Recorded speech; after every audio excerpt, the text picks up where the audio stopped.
The top priority for the transatlantic digital agenda should be to establish a common set of guidelines and rules around data privacy and use that is rooted in democratic values and principles of transparency, integrity, and accountability. Disinformation, more specifically breaking the global business model of disinformation, should be a top priority for the transatlantic digital agenda. The COVID-19 pandemic has made the transnational nature of disinformation crystal clear. Conspiracies about the virus's origins in one country surface across the Atlantic in an instant. The pandemic has also made clear that disinformation online has real-world harms. Bunk cures and the rejection of lockdown measures are literally killing people. So if it is now evident that the causes of disinformation and the harms of disinformation are transnational, it should also be evident that so are the solutions. Regulations need to consider both the global reach of disinformation and the lucrative advertising business models behind it. We have many institutions which allow countries to share information and intelligence across nations. Something similar is required for the sharing of intelligence around disinformation, across platforms and countries, to allow coordinated action to prevent real-world harms.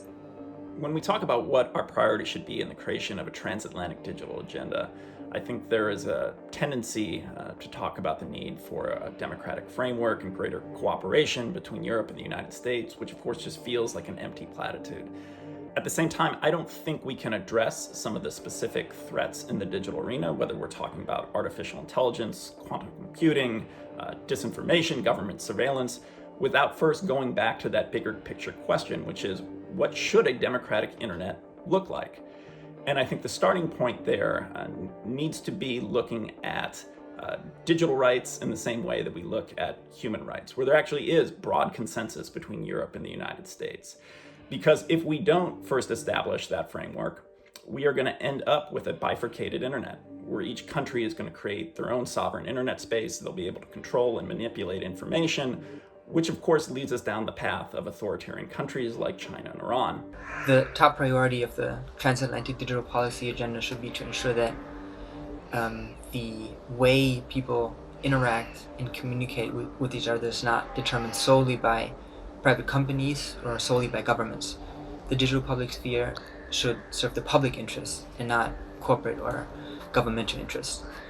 And I think if policymakers can find a way to empower people through policies and through digital news and media literacy, that will benefit not only individual citizens, but society as a whole. Regarding the question of the top priority for a transatlantic digital agenda, I would suggest that beginning to form one would be a good first step, holding high-level convenings around questions about the intersection of technology, social media, rights, justice, basic democratic principles, and bots, how those have come together without regulation, without consideration for security, to undermine a lot of our democratic principles and norms, things we might wish to preserve.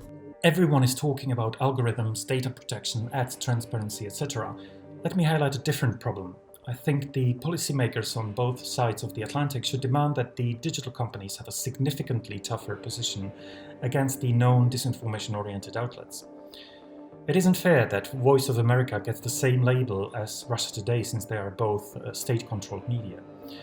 People working in Voice of America are journalists, whereas people working in Russia Today, they are brainless soldiers in Kremlin's information war against the West. A war that is not even a secret anymore, but it is an openly declared war, both by the Kremlin and by the representatives of the pseudo-media. Vladimir Putin's information weapons shouldn't be labeled as media. They should be labeled as information weapons, the aim of which is to lie and to mislead the consumer. I think the biggest challenge we have is actually making sure that those bad actors who are making us harm, I mean to Europe and to the United States, that they feel the consequences of their actions. Because, for example, if you look to what is Russia doing towards, for example, European democracies, murdering in Europe, creating a lot of disinformation campaigns, organizing massive surveillance, massive intelligence operations across Europe, we see that Russia doesn't face any real consequences for that. There is only symbolic action taken. And the same goes for China. We have seen actually China pushing very hard, blackmailing individual European countries. And so far the only real response from Europe has been just symbolic action, words, and no real action. So Russia and China both are hostile, both are dictatorships, and both see that they can basically do anything to European countries without facing any consequences. And I think that needs to stop.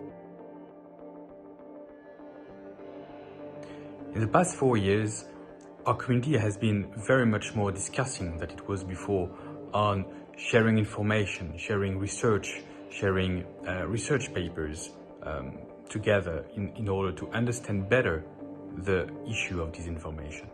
What makes me hopeful for the future is to keep this level of conversation going on, to structure more the discussions, the cooperations, and the collaboration between both sides of the Atlantics on how we can together better understand how disinformation spread also in other parts of the world. What gives me hope is that we are just beginning to experiment at the intersection of technology and civil society, to begin engaging the millions of grassroots organizations around the world who've traditionally helped our communities and our democracies deliberate about what they care about, what their values are, what their norms are, really work out and refine the social contract. This is an enormous body of goodwill and intent that, as I said, has yet to be truly engaged, a community that we're just beginning to work with through partnerships like that between CEPA and TechSoup, Atlantic Council, and others, beginning to bring these communities in to help contextualize misinformation down to the community level through these traditional arbiters of truth in our grassroots societies is something that does give me hope and faith. What makes us at GDI hopeful is that the pandemic has made awareness of the real-world impacts of online disinformation very stark. It has made plain the global nature of disinformation. Anti-vax content is now being stoked across the world, reducing the rates of those willing to take a COVID-19 vaccine when it becomes available. And this will significantly hinder the world's ability to recover. Advertisers are starting to call for more action across the platforms and the advertising technology system to prevent their advertising dollars inadvertently funding disinforming content. And customers are increasingly showing that they believe advertisers have a responsibility to ensure that their ad dollars are not funding harmful content online, and those customers will punish brands that do not take action. It is actually the US elections this year. When we look back in 2016, despite many warnings from the expert community and despite a number of elections and referenda targeted by Kremlin's information aggression in Europe, the whole Europe was actually extremely passive in its policy solutions, and it started only with some more significant activity after the US elections in 2016 and the media attention around that. We are 4 years later. We see that the Americans have a number of investigations into this particular information aggression, whereas in Europe we only had more elections and referenda attacked, but still not a single investigation similar to Robert Mueller's one. So I hope that the media attention around the US election will once again wake up some of the more reluctant European decision makers and will result into some more activity on the European continent. So where I feel a bit optimistic is I think the conversation actually has moved in a positive direction over the past several years. Because initially, the way we addressed the threat of disinformation was from a defensive posture. Just how do we protect ourselves? How do we root out the bad actors and the potential harms online? And more recently, I think it has progressed to the point of how do we mitigate those threats, which are real, but how do we do so in a way that doesn't undermine some of the core values that are essential to our democracy, most notably the open, free flow of information. I'm extremely hopeful on our efforts to fight and defeat the challenge of disinformation. And I'm hopeful because 5 years ago, we had to raise the alarm and continuously try to convince Brussels and Washington, D.C. that the challenge of disinformation was a challenge not just in one country or one region, but that it was a challenge for democracies around the globe. And now we don't have to do that. We know that it is a challenge. We have acknowledged it. And so you see now a lot more of the civil society, government, and industry working together to address the challenge. Do we have a long way to go? Absolutely.